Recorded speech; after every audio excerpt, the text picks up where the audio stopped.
Hey y'all, what's up? Today I'm excited to bring you a walk around of my 2021 Chevrolet Silverado POV.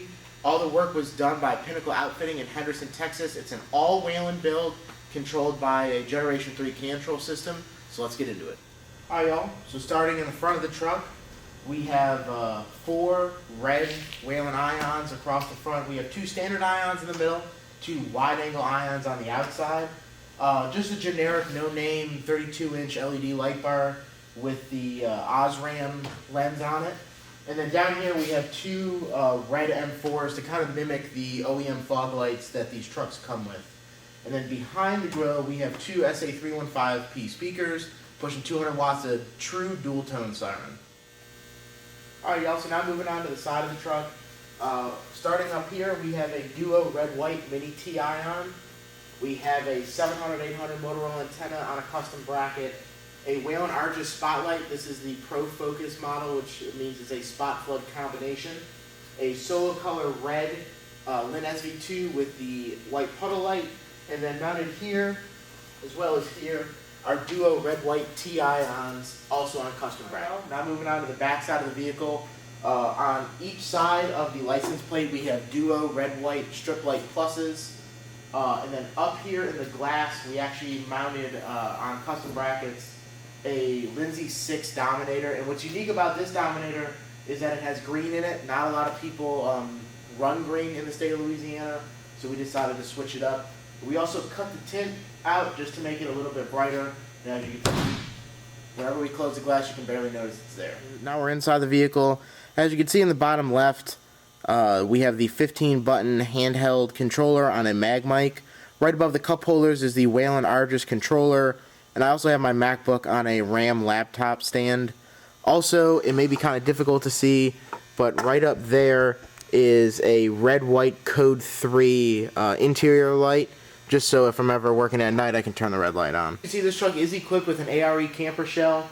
We debadged it, and we opted for the dual toolboxes on each side. So on this side in particular, I keep all of my turnout gear for work. So I have a complete set of pants, jacket, my helmet, my mask bag with some loose hand tools in it, as well as over here, I have a Swiftwater rescue vest. These lights we added when I first got it, but as you can see, sometimes they work, sometimes they don't. So these will be replaced next week with the same Code 3 dome light that's on the headliner of the truck. Alright, so now moving to the inside of the camper shell. We kind of laid this out to mimic a local battalion chief's truck. It has a 1,500-pound bed slide in it with the cargo bins all the way around. This is a 511 cams bag that has all of my stuff for work. That has 3 complete uniforms, pants, shirts, job shirts, button downs, all that good stuff, as well as all of my bed gear in it. Just some spare boots if I have to get out and work in the mud or anything. A 35-quart Yeti cooler that we keep stocked with water and Powerades at all times. And then on this side is kind of the workbench side of the truck. So we have 2 Stanley toolboxes. One of them is a complete hand tool, screwdrivers, all that other good stuff. And one of them is a complete socket set. And then here we have a 5-piece part toolkit with like a sawzall and impact drills and stuff like that, and then we have all the bits for everything here. Pretty much to be completely self-sufficient out of this truck. Should I get stuck somewhere, or should I get tied into a project?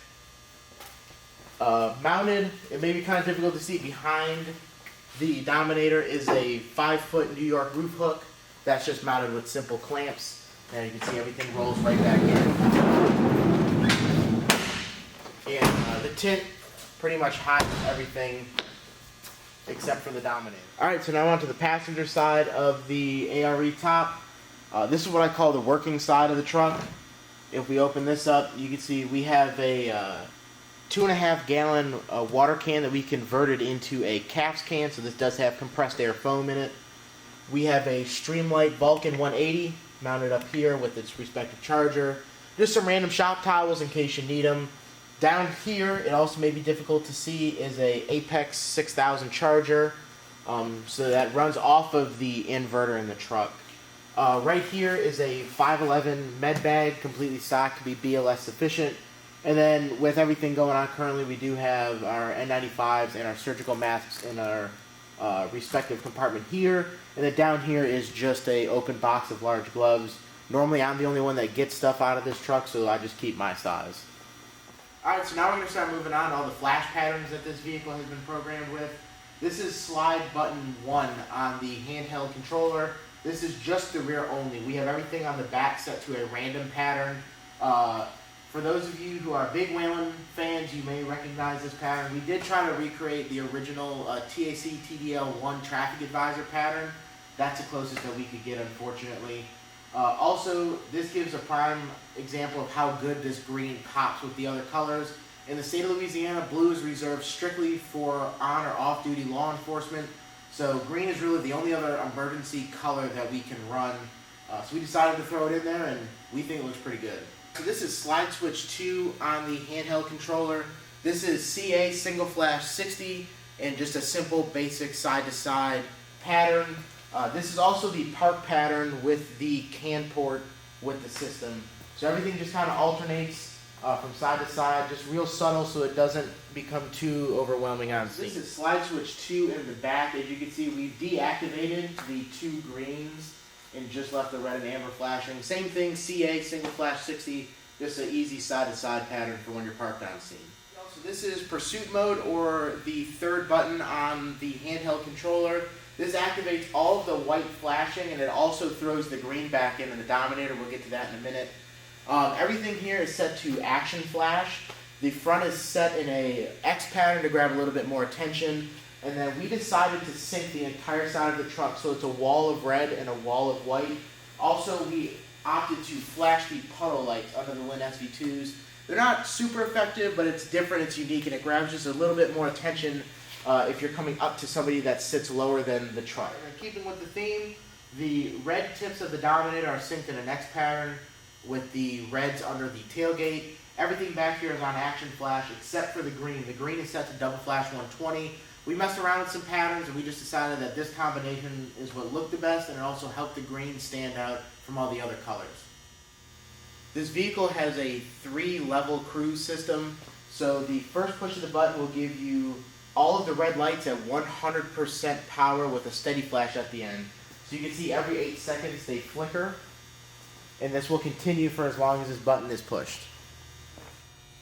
Same thing with the rear of the vehicle. When the first cruise button is pushed, you get the steady red, and the 2 ambers in the middle also on steady flash. Alright, so this is mode 2 of the cruise pattern. This turns on the exact same thing as mode 1, except everything is reduced to 20% power. It's a lot less noticeable, super easy on the eyes, and this is more so if you were to park somewhere for a long extended period of time.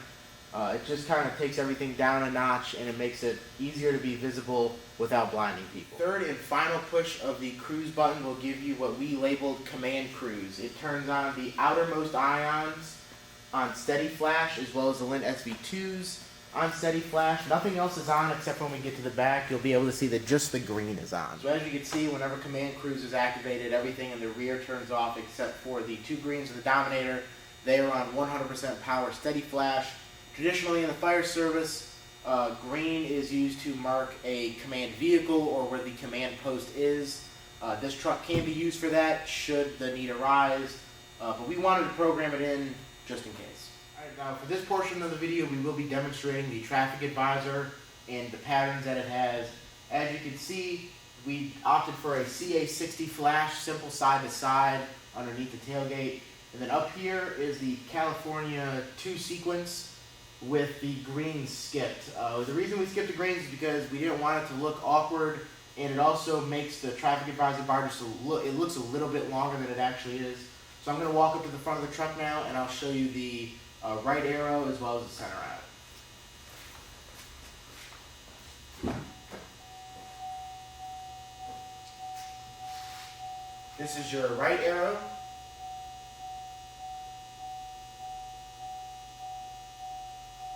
And the center out or split pattern. And the next push deactivates it. So now we've activated the left alley feature. It's also the same for the right. We activate the white in the mini T-ion down here. The duo T-ions will turn steady white, and then the puddle light underneath the Lin SV2 will also come on white. So the next button that we have is a scene light button. The first push will turn on this light bar. I believe it's somewhere right around 30,000 lumens to shoot out the front. It can also be used as a takedown if necessary. The second scene light push will activate all the white light on the truck 360 degrees. We're going to go to the back and I can show you the strip light duos underneath the tailgate that are white. So as you can see, whenever that second push is activated, we do have rear floodlights or work lights. So what we're going to do now is I'm going to close this door and I'm going to give you a little function of the Whelen Argus spotlight, how it works and operates in its scene and spot mode.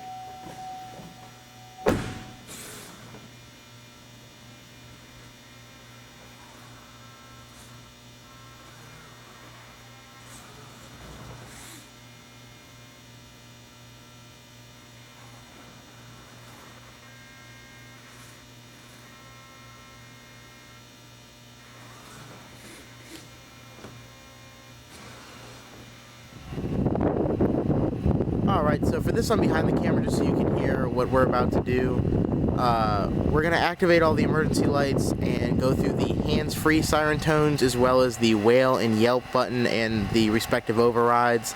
Also, you'll see whenever I push the air horn, that light bar on the front is programmed to single flash 300 to help grab some attention on these long highways that we cover.